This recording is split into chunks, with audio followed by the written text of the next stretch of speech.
Salut, c'est Robin pour un tout nouvel épisode du podcast. Si tu cherches des conseils pratiques que tu peux suivre au quotidien, tu es au bon endroit. On parle organisation, motivation, habitude et plein d'autres sujets intéressants. Le mot d'ordre, tout ça dans la bonne humeur et sans te mettre de pression. Aujourd'hui, le sujet du jour, c'est l'apprentissage. Apprendre personnellement un petit peu chaque jour. Tu verras, c'est vraiment passionnant et on va voir un petit peu plein de petites choses que tu peux mettre en place dans chacune de tes journées. Avant de commencer l'épisode et de rentrer dans le vif du sujet, tu commences à connaître un petit peu le podcast. Je t'invite à te prendre un petit truc à boire si tu te poses tranquillement pour m'écouter, un petit café, un petit thé, quelque chose, voilà. Mets-toi bien. Ou alors, n'hésite pas à faire autre chose pendant que tu fais ce podcast. Tu peux par exemple faire un peu de rangement. Voilà, moi j'ai fait un petit peu de poussière en écoutant un podcast et de la musique cet après-midi. Donc voilà, n'hésite pas à faire tout ça. Et d'ailleurs, n'hésite pas à mettre un avis sur le podcast 5 étoiles et me dire ce que tu fais pendant que tu écoutes ce podcast ou à me le dire en commentaire. Je trouve ça toujours très drôle de pouvoir lire ce que vous faites pendant le podcast. Il y en a qui corrigent des copies, il y en a qui plient leur linge, il y en a qui cuisinent. Bref, ça me fait toujours plaisir et je trouve ça super cool de lier l'utile à l'agréable. Aujourd'hui, on parle apprentissage personnel. Tu sais peut-être, mais avant ce podcast, j'avais un podcast qui s'appelait Étudiant indépendant, qui existe toujours, mais aujourd'hui, je ne fais plus d'épisodes. C'est ce podcast-là qui est mon podcast. Et dans ce podcast, je parlais bien aux étudiants et donc on parlait souvent d'apprentissage. Là, ce ne sera pas vraiment le sujet, on va dire, de l'apprentissage, comment mémoriser des cours, mais on va parler de comment apprendre des choses tous les jours et pourquoi je trouve que c'est important d'apprendre de nouvelles choses chaque jour, peu importe notre âge, qu'on soit jeune, très jeune, qu'on soit plus vieux, on va dire, plus âgé. Bien sûr, il n'y a aucun, on va dire, âge, il n'y a aucun âge limite pour apprendre tous les jours. Et même, on va voir que c'est peut-être même une question fondamentale. Je commencerai par parler de mon proverbe peut-être préféré, qui est un proverbe japonais qui est assez connu, qui dit qu'on commence à vieillir le jour où l'on arrête d'apprendre. Donc, si on apprend tous les jours, on finit par ne jamais vieillir et ne jamais finir, on va dire, vieux. Donc, pourquoi c'est aussi important d'apprendre? Parce que c'est rester jeune, c'est rester, on va dire, avec l'esprit vif, etc.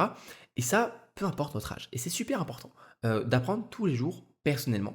Et pour ça, j'aimerais te donner des petites expériences personnelles qui vont peut-être te montrer à quel point on peut apprendre pas que dans les cours, pas que dans les livres, même si bien sûr dans les livres on apprend énormément de choses.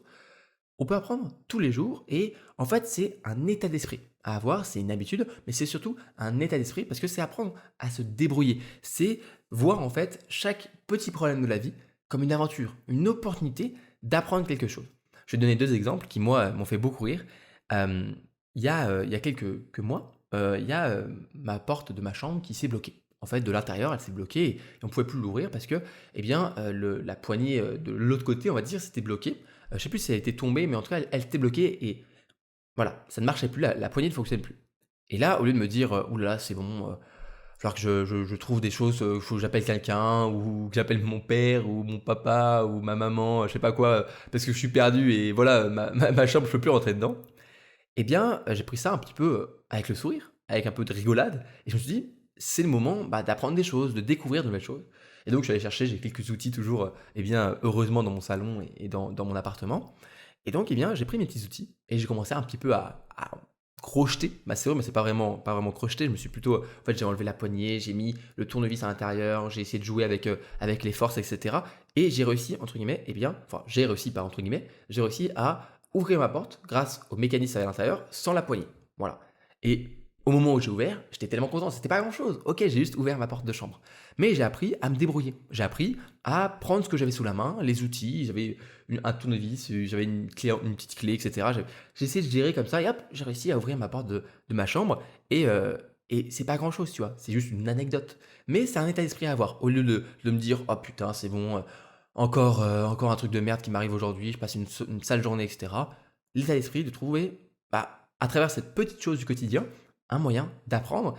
Et quand j'ai ouvert, tu sais, c'est un peu le moment Indiana Jones où tu as réussi l'aventure, tu ouvres, tu as réussi à ouvrir un peu à la mission impossible, etc. Tu es un petit peu un agent secret qui ouvre la porte. Non, c'était marrant, c'était simple, mais c'était marrant. Et donc j'ai appris ce jour-là comment réussir à me débrouiller plus que, bien sûr, ouvrir une porte qui est bloquée. Et il y a un autre moment aussi, j'ai pensé à ça, c'est que j'avais mon lavabo qui était bouché. tout simple, tu vois, encore une fois, quelque chose du quotidien qui peut arriver, tu as un lavabo bouché et au lieu de tout de suite appeler le plombier, ce qui bien sûr je l'aurais fait si j'avais pas réussi finalement à le déboucher, mais je me suis dit: «Attends, on va attendre un petit peu». En plus un plombier, bah, ça peut coûter cher, donc je me suis dit: «Je vais essayer de me débrouiller un petit peu et voir ce que je peux faire pour, déboucher, mon lavabo». J'ai vu un petit peu les choses sur internet, qu'on pouvait utiliser de l'eau, faire des appels d'air et cetera, ce genre de choses, tu vois? Classique, de la physique, toute simple, hein, on va dire de la tuyauterie toute simple.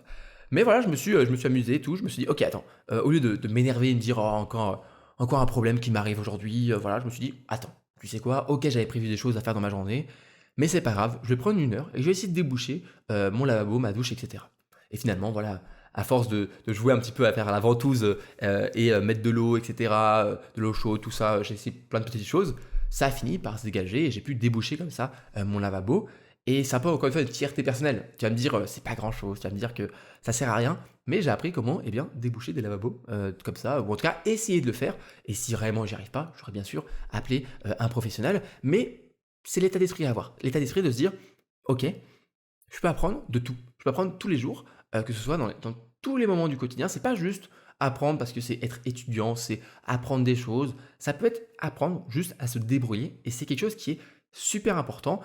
Personnellement, je pense que c'est une vraie compétence, apprendre à se débrouiller. Moi, je me rappelle, mon père toujours, il nous disait de nous démerder. Voilà, il disait pas se débrouiller, il disait: «Démerde-toi». Mais parfois, ça m'énervait, tu vois? Quand j'étais petit, je me disais: «Oh et mon papa, il veut même pas m'aider». Et en fait, c'était aussi, je pense, une éducation qui m'a très on va dire, qui m'a transmis comme ça, c'est apprendre à se débrouiller.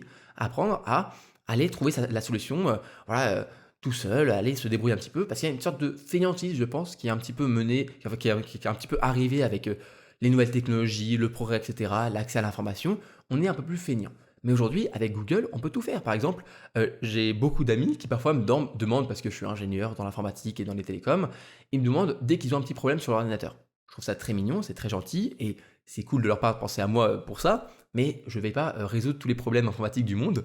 Et surtout, il y a des choses que je ne sais pas encore faire. Et bah, à ce moment-là, je dis, tu sais quoi, va sur Google, renseigne-toi un petit peu, essaie de te débrouiller, lis des forums, lis des choses, et tu finiras peut-être par réussir à débloquer les choses.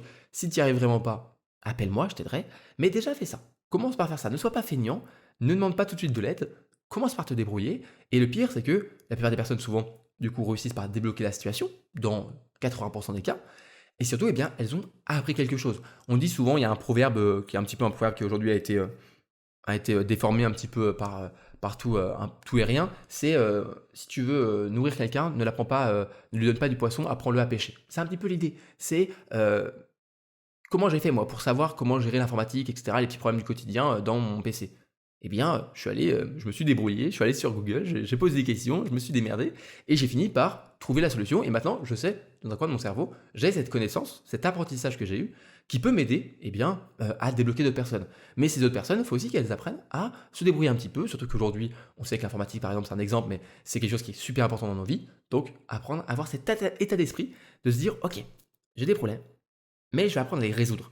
Peut-être que c'est mon côté ingénieur, parce qu'un ingénieur, c'est ça, c'est quelqu'un qui résout des problèmes. Mais je pense que dans tous les métiers, on résout des problèmes. C'est pas juste l'ingénieur qui fait ça. Et donc, moi, c'est cet état d'esprit que j'aimerais te transmettre à travers ce podcast, se dire, OK, prochaine fois que tu as un petit problème, pas un truc énorme, bien sûr, mais un petit problème, dis-toi, OK, comment est-ce que je peux apprendre pour me débrouiller? Ensuite, une fois que tu as cet état d'esprit de vouloir découvrir des choses et voilà, te débrouiller, il y a, on va dire, l'autre partie de l'apprentissage qui est vraiment les connaissances, ce qui est, on va dire, plus classique et ce on entend souvent par apprentissage, même si, une fois de plus, l'apprentissage de apprendre à se débrouiller, c'est tout aussi important, je trouve, pour la vie de tous les jours. Bon, bien sûr, l'apprentissage, les connaissances, etc., c'est important. C'est important parce qu'en fait, c'est pas que de l'apprentissage, c'est aussi de la culture. Quelqu'un qui est cultivé, selon moi, c'est quelqu'un qui, en fait, apprend tous les jours un petit peu, sur plein de domaines différents. Il y en a bien sûr qui vont avoir une culture énorme sur certains domaines, qui sont des domaines qui sont un peu passionnels pour ces personnes-là. Ils apprennent pardon, plein de choses sur ces sujets-là. Mais quelqu'un qui a une culture générale, qui a une culture, on va dire, globale sur les choses, c'est quelqu'un qui apprend un petit peu dans tous les domaines. Et c'est parce que cette personne a cet état d'esprit à vouloir apprendre tous les jours. Et peut-être même que cette personne a l'habitude chaque jour d'apprendre. On en reparle juste après, c'est super important. Alors, avant de parler des exemples, de comment est-ce que tu peux apprendre des choses, j'aimerais juste revenir sur apprendre à être humble aussi sur ses connaissances. En fait, il faut apprendre à douter toujours de soi et surtout à être perpétuellement, je dis bien perpétuellement, un élève. Je sais que ça peut être parfois difficile parce qu'on a l'impression de connaître plein de choses dans certains domaines par rapport à on va dire, notre entourage. Peut-être que tu as une culture cinématographique, par exemple, voilà, sur le cinéma. Tu as une culture vraiment beaucoup plus importante que tous ceux qui sont autour de toi. Eh bien, tu peux être malheureusement tenté avoir un peu d'ego et te dire que tu es meilleur que ces personnes-là, que tu as une meilleure culture. Mais oublie pas que vraiment, il y a des gens qui sont beaucoup plus cultivés que toi. Que tu es vraiment à un niveau encore tout bas et que tu as encore beaucoup de choses à apprendre. Moi, je m'en suis rendu compte en mathématiques et en physique et toutes les matières scientifiques. Quand je suis sorti de terminale, tu as l'impression d'être trop fort. Tu as l'impression, voilà, t'as fait des sciences pendant toute ta terminale, tu as l'impression d'être trop fort et tu arrives en prépa 1G et là, on te dit non, non, calme-toi, tu ne connais encore rien. Alors sur le coup, ça fait un peu mal à l'ego, mais c'est aussi quelque chose qui s'apprend. Apprendre à être humble, à se dire qu'on a toujours des choses à apprendre. Et tu le vois bien, même les plus grands génies de notre histoire, Albert Einstein, etc., ils ne sont jamais autoproclamés génies. En fait, pour eux, c'était encore des élèves qui apprenaient et qui essayaient d'apprendre des choses et qui sont souvent curieux, encore une fois, de tous les domaines où ils ne sont pas encore, on va dire, à un niveau élevé. Même dans le niveau, et dans leurs domaines où ils sont très forts, ils apprennent encore tous les jours et c'est super important d'avoir aussi cet état d'esprit de se dire, ok, je suis un élève, j'ai toujours des choses à apprendre et même un maître, imaginons que tu es très fort dans un domaine, n'est pas, on va dire, l'ego qui te dit non, toi tu connais moins que moi ce domaine-là, donc me parle même pas. Non, parfois ces personnes-là, elles ont un point de vue différent, un point de vue que tu as peut-être perdu avec le temps parce que ces personnes-là ont un point de vue d'élève et auront peut-être des questions ou des raisonnements, des réflexions qui seront différentes et peut-être que tu vas dire ah en fait attends, ce qu'il a à me dire, même si il n'a pas la même, on va dire le même niveau, la même culture dans ce domaine-là, il a quelque chose qui peut m'apporter. Il a quelque chose qui peut m'apprendre, même si c'est peut-être quelque chose qui n'est pas aussi important que moi je le pensais. Mais voilà, en fait, il a un angle différent de manière de voir les choses, et c'est quelque chose qui peut nous enrichir. Donc, apprendre à être un perpétuel élève. Ensuite, comme je disais, ce qui est super important, c'est en fait se créer une habitude quotidienne où tu vas apprendre. Il y a plein de moyens d'apprendre, je vais t'en donner quelques-uns. Je pense que un des moyens d'apprentissage qui est le plus classique, c'est de lire des livres, voilà, sur différents sujets, hein. Tu peux avoir des livres sur tout, tu peux avoir des livres de fiction, de non-fiction, sur plein de domaines différents. Bien sûr, en règle générale, on apprend un peu plus dans les livres de non-fiction, mais tu peux aussi tout à fait apprendre dans des livres fictionnels. Il y a plein de fausses biographies ou des histoires, etc. Où on peut apprendre des choses, des renseignements, des leçons et des enseignements, pardon. Les renseignements, c'est les espions. Des enseignements et des leçons. Donc voilà, les livres, c'est un format, en fait, on prend le temps. C'est bête à dire, mais en fait, c'est un format où on prend le temps de lire, on prend le temps de décortiquer une réflexion, de nous faire réfléchir.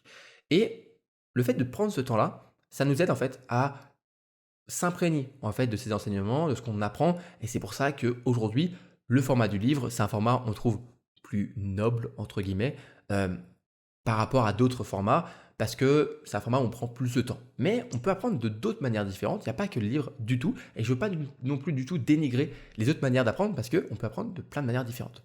On peut apprendre en écoutant des podcasts. Voilà, tu le fais peut-être, tu le fais en ce moment même, tu apprends peut-être des choses, j'espère que tu apprends des petites choses en m'écoutant, en tout cas j'essaie d'apprendre des petites choses. Il y a regarder des documentaires, par exemple, ou des films. On a encore le côté fiction, non-fiction, qu'on a dans les livres, mais on peut l'avoir dans les films. Des films documentaires qui vont t'apprendre énormément de choses, qui est, on va dire, la non-fiction du cinéma.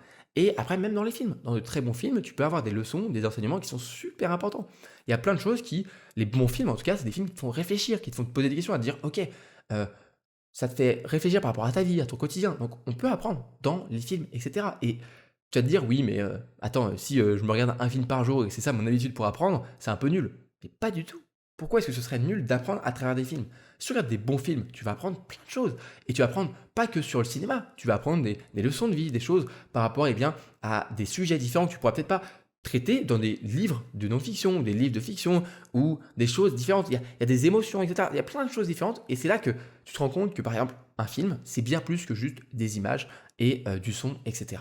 Il y a aussi, bien entendu, tout ce qui va être cours en ligne, formation, programme. D'ailleurs, si tu veux suivre mes programmes, tu auras le lien en description pour aller voir les miens, s'ils peuvent t'intéresser. Mais on apprend bien sûr énormément dans des formations en ligne ou en présentiel aussi, bien sûr. C'est voilà, des cours où tu apprends des choses. C'est certain, ça fonctionne. Il y a aussi tout ce qui va être tutoriel sur YouTube, sur les vidéos, etc.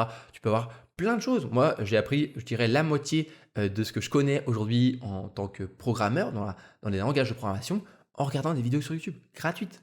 Donc, tu peux trouver, il faut prendre le temps, bien sûr. C'est là où tu choisis entre un cours que tu vas acheter, où tu auras vraiment un plan à suivre de A à Z, et on va dire que tu as un petit peu mâché le travail pour avoir, on va dire, un gros bloc. Tu apprends tout ça d'affilée et tu as plein de choses tout de suite qui ont été intégrées, des exercices, des workbooks, etc.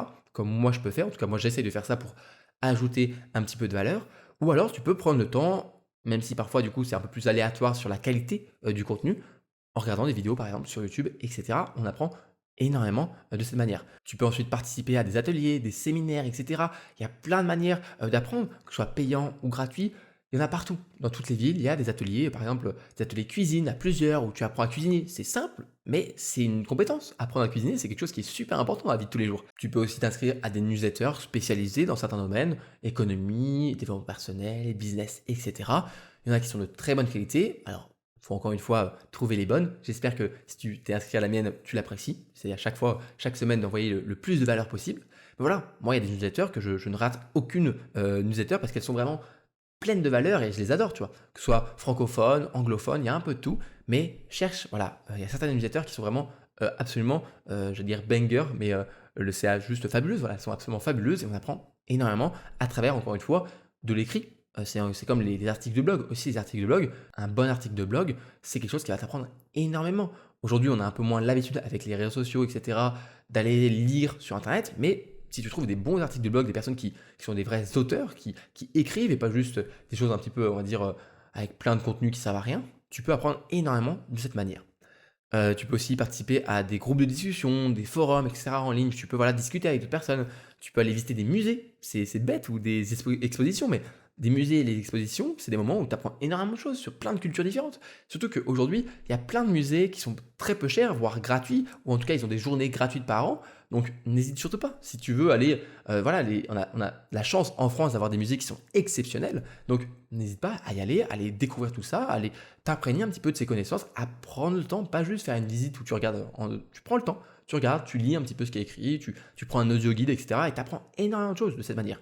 Alors bien sûr, tu vas peut-être pas visiter un musée par jour, mais voilà, une fois par mois, deux fois, 2 ou 3 fois par an, tu peux faire un petit moment où tu dis, attends, c'est peut-être un truc entre guillemets de vieux, et encore, moi je sais que j'ai beaucoup d'amis qui aiment bien faire des petits musées qui sont sympas, va voir une petite exposition, va voir un petit musée, tu vas t'imprégner un petit peu des choses pour quelques euros, hop, tu découvres, tu fais «Ah, c'est sympa, j'ai appris plein de choses et tu rentres chez toi un peu avec un petit plus, un peu voilà, une culture qui est un petit peu améliorée, c'est pas non plus gigantesque, mais c'est toujours quelque chose de satisfaisant en fait, je dirais, d'apprendre de nouvelles choses. Et enfin, bien sûr, on peut apprendre des choses sur les réseaux sociaux, sur les vidéos, etc.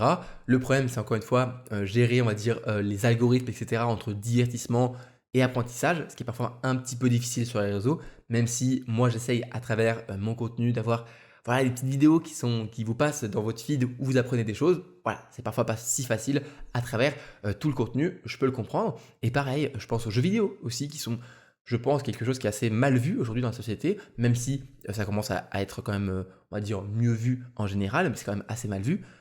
Moi, les jeux vidéo m'ont appris énormément. Ils m'ont appris à parler anglais, c'est bête, mais ils m'ont appris à parler anglais sur des jeux en ligne. Ils m'ont appris à réfléchir, à résoudre des problèmes, à avoir une vision plus 3D. Par exemple, j'arrive à avoir une meilleure visualisation dans un espace 3D grâce aux jeux vidéo. J'ai aussi une meilleure façon, j'ai une meilleure spatialisation de mon espace avec mes oreilles, etc. C'est peut-être quelque chose qui va te paraître bizarre, mais les jeux vidéo, c'est aussi un moyen d'apprendre qui est énorme. On sait aujourd'hui que les jeux et on va dire avoir une sorte de gamification, donc de ludification, de rendre ludique les choses, c'est quelque chose qui est vraiment très puissant pour apprendre en règle générale. C'est pour ça que toutes les applications que vous avez sur votre téléphone pour apprendre une langue, il y a plein de petits trucs, des petits points, des petites séries, des choses un peu cool, parce que ça rend le truc comme un jeu en fait. Et le jeu, ça permet d'apprendre beaucoup plus facilement. Quand je vois ce que je sais sur certains jeux, que je connais par cœur, je connais mieux ce qui se passe sur certains jeux vidéo, sur certains personnages de jeux vidéo, etc., que mes cours. C'est bête à dire, mais quand tu te rends compte de tout ce que tu as appris et que tu connais, tu te dis, ah oui, en fait, ok, peut-être que j'y ai passé beaucoup de temps, c'est vrai, mais je le retiens très bien. Et c'est aussi une manière d'apprendre. Donc bien sûr, il y a jeux vidéo et jeux vidéo, il y a des jeux vidéo complètement débiles, tout comme il y a des réseaux sociaux et des vidéos sur YouTube complètement débiles, et des vidéos YouTube où tu apprends énormément de choses. C'est encore une fois à toi d'avoir l'état d'esprit, arrêter d'être manipulé par les algorithmes et commencer à devenir conscient de ta manière de consommer du contenu et te dire ok, je vais essayer d'apprendre un peu plus de choses. Je vais m'abonner à des chaînes YouTube où j'apprends plus de choses, c'est pas que du divertissement. Aujourd'hui, quand je regarde mes abonnements YouTube par rapport à il y a 5 ou 10 ans, ça a quand même beaucoup changé. Aujourd'hui, j'ai un petit peu de divertissement, mais je dirais que j'ai 80% de chaînes YouTube qui font peu de vidéos, qui en font une par semaine, une par mois, une tous les 2 mois, mais c'est des vidéos de qualité qui m'apprennent quelque chose, qui m'apportent quelque chose. Je dis pas du tout que c'est grave de se divertir et de regarder des vidéos débiles sur YouTube, pas du tout. Je suis aussi consommateur de vidéos débiles où je regarde juste et je passe un bon moment. Mais voilà, il y a des chaînes YouTube qui sont fabuleuses, que ce soit anglophones mais aussi francophones, qui parlent de plein de sujets différents et qui prennent le temps en fait aussi de rentrer dans les sujets. Et donc moi je t'invite à aller regarder. Bien sûr, c'est pas forcément les chaînes YouTube qui font des millions de vues, quoique il y en a qui sont très intéressantes et qui font aussi beaucoup de vues, mais va chercher un petit peu, prends le temps, comment dire, ne te laisse pas avoir juste au nombre d'abonnés ou au nombre de vues. Dis-toi, attends, peut-être que cette vidéo elle peut m'intéresser, ce sujet peut m'intéresser, je vais aller regarder, je vais aller prendre le temps. Je sais que c'est plus difficile de regarder une vidéo de 30 minutes, une demi-heure, enfin 30 minutes, une demi-heure, c'est la même chose, 30 minutes, 15 minutes, voire 1 heure sur un sujet qui est plus profond, qui est plus, on va dire, qui va plus en profondeur qu'une vidéo divertissante. Mais voilà, garder un équilibre. C'est pas tout blanc, tout noir. Tu n'es pas obligé de dire adieu au divertissement pour dire maintenant j'apprends que des choses. Tu peux en faire un petit peu des deux et avoir un bon compromis où tu as des vidéos qui sont cool, où tu apprends des choses, et des vidéos où juste, ok, tranquille, je me repose et je regarde ça tranquille. Finalement, je terminerai par la meilleure façon d'apprendre, et c'est aussi ce que je disais un petit peu au début de l'épisode, c'est d'apprendre par la pratique. Un exemple, c'est la programmation. Certes, il y a des vidéos YouTube qui sont exceptionnelles pour apprendre un langage de programmation, etc. Mais en vrai, le mieux, c'est juste ouvrir son ordinateur, ouvrir son IDE. Ceux qui sont en programmation savent de quoi je parle, donc le logiciel où on tape du code. Commencer à taper du code, avoir une idée d'application, de petits jeux vidéo, d'algorithmes, un truc tout bête, mais le faire et pratiquer. Et en fait, pratiquer, c'est vraiment la manière la plus puissante d'apprendre. Il y a aussi d'autres méthodes d'apprentissage, etc., bien sûr, mais la pratique, ça reste une des manières les plus puissantes d'apprendre et surtout, c'est très rapide en fait. Ça rend le truc plus ludique parce que tu apprends pour faire quelque chose. Le nombre de fois où je suis passé parce que, pareil, enfin, je pense au montage par exemple, montage vidéo, bah oui, si je regarde une vidéo sur le montage, je vais apprendre des choses. Mais c'est que quand je vais faire une vidéo, que je vais monter, que je vais vraiment apprendre. Et il y a des fois, en programmation ou en montage, où je me suis retrouvé devant un problème, je me suis dit, attends, comment est-ce que je vais pouvoir coder ça? Ou alors, comment est-ce que je vais pouvoir faire cet effet-là sur ma vidéo? Et je commence à regarder une vidéo, 2 vidéos, 3 vidéos, je commence à regarder sur Internet, je commence à poser des questions, à aller sur les forums. Je passe 2 heures sur un truc qui va prendre 3 secondes peut-être. Mais j'aurais appris une nouvelle chose, j'aurais appris un petit truc en plus qui fait qu'à la fin, ça fait un petit peu un millefeuille où tu as plein de couches comme ça, de petits apprentissages qui font qu'à la fin, tu as une véritable compétence. Et apprendre à apprendre, aujourd'hui, c'est une compétence. Ça peut paraître bizarre, mais moi, je sais que quand je suis arrivé dans mon stage d'ingénieur, il y a plein de choses que je ne savais pas. Pourtant, j'étais presque ingénieur, mais il y a plein de choses que je ne savais pas en programmation. Et mon tuteur et tous mes collègues, ils m'ont pas dit oulala, t'es nul. Non, ils m'ont dit t'inquiète, tu vas apprendre plein de choses. Au début, ça va prendre quelques jours avant d'apprendre, et à la fin de mon stage, j'avais appris, j'avais maîtrisé les outils, et je pouvais m'en servir. Parce que j'avais cette autonomie, j'avais cet état d'esprit à me dire, je vais aller me débrouiller, je vais aller apprendre à utiliser ces outils-là, et ensuite, peut-être si j'ai besoin d'aide, j'irai demander de l'aide, mais avant, je me débrouille, j'apprends par la pratique, un peu à la dure, même si c'est pas dur de programmer ou de faire un truc. Ça peut paraître assez fort de dire ça, mais parfois on est un peu feignant, tu sais, on se dit, oh, j'ai la flemme de réfléchir. Non, non, attends. Tu veux faire cet effet un peu stylé sur ton montage, ou tu veux mixer un petit peu différemment ton son. Attends, mais vas-y, viens, tu prends le temps, tu prends 1 heure. Alors certes, c'était pas vraiment prévu dans ton organisation, tu prends 1 heure et tu apprends une nouvelle chose. Peut-être que ce sera pas grand-chose, mais au pire, tu auras appris que sur le chemin, tu auras appris un effet en plus, ou alors tu auras appris comment on code ça, ou comment on s'occupe de ça, etc., etc. Apprendre à se débrouiller, apprendre à avoir cet état d'esprit où tu apprends chaque jour un petit peu. Moi, je t'invite à te créer vraiment une habitude quotidienne, pas forcément 1 heure, mais peut-être une demi-heure, 15 minutes, ce qu'il faudra pour apprendre quelque chose. Ça peut être une nouvelle langue avec une application, ça peut être apprendre à coder un petit peu parce que tu as une idée en tête d'un petit, tu veux faire un jeu d'échecs ou tu veux une application, hop, tu apprends à coder. Ou alors tu commences à faire des petites vidéos, pas forcément pour les poster, mais simplement pour créer apprendre à monter, créer des petits projets comme ça. Et c'est comme ça que chaque jour, en faisant une demi-heure ici, 1 heure par là, tu vas commencer à vraiment créer une compétence et à la fin tu vas te dire, ah, en fait, je sais faire beaucoup de choses. Et les gens vont dire, putain, tu sais faire plein de choses, tu vois. Mais c'est juste parce qu'au lieu de passer, entre guillemets, tout ton temps libre à te divertir, ce qui est encore une fois pas mauvais, tu le passes à te divertir et aussi un petit peu à apprendre de nouvelles choses. Je t'invite à essayer de faire ça, à créer cet état d'esprit et on en reparle dans un an. Tu verras, tu auras appris plein de choses et tu auras pris l'habitude d'apprendre des choses chaque jour. Et les jours où tu ne feras rien du tout, tu auras l'impression d'avoir un petit peu perdu ton temps, entre guillemets, et tu auras envie d'apprendre une nouvelle chose. C'est la fin de cet épisode. C'était un plaisir de t'avoir avec moi, encore une fois, pour ce temps sur l'apprentissage. Si le podcast te plaît, n'hésite pas à t'abonner, que ce soit sur les plateformes d'écoute ou sur YouTube, ou même les deux. Voilà, tu cliques, tu t'abonnes, tu as une notification quand un nouvel épisode sort, c'est parfait. Si tu m'écoutes sur YouTube ou Spotify, tu peux me mettre un commentaire de ce que tu as pensé de l'épisode. Et si tu m'écoutes sur Apple Podcast ou Spotify, n'hésite pas à mettre un avis, 5 étoiles, me dire ce que tu fais pendant que tu écoutes ce podcast.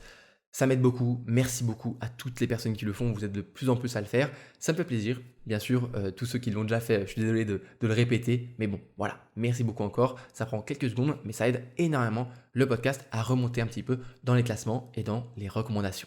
Sinon, si tu veux aller plus loin, même si j'en ai déjà parlé, tu peux t'inscrire à ma newsletter, voilà, que j'envoie une fois chaque semaine, chaque dimanche. Plein de petits conseils, voilà. Souvent, je prends un sujet, je le décortique, ou alors je parle d'une réflexion personnelle. Il y a plein de choses. Beaucoup de gens sont inscrits et l'aiment beaucoup. Et voilà, c'est sur mon site, robinsoel.com, tu auras le lien en description.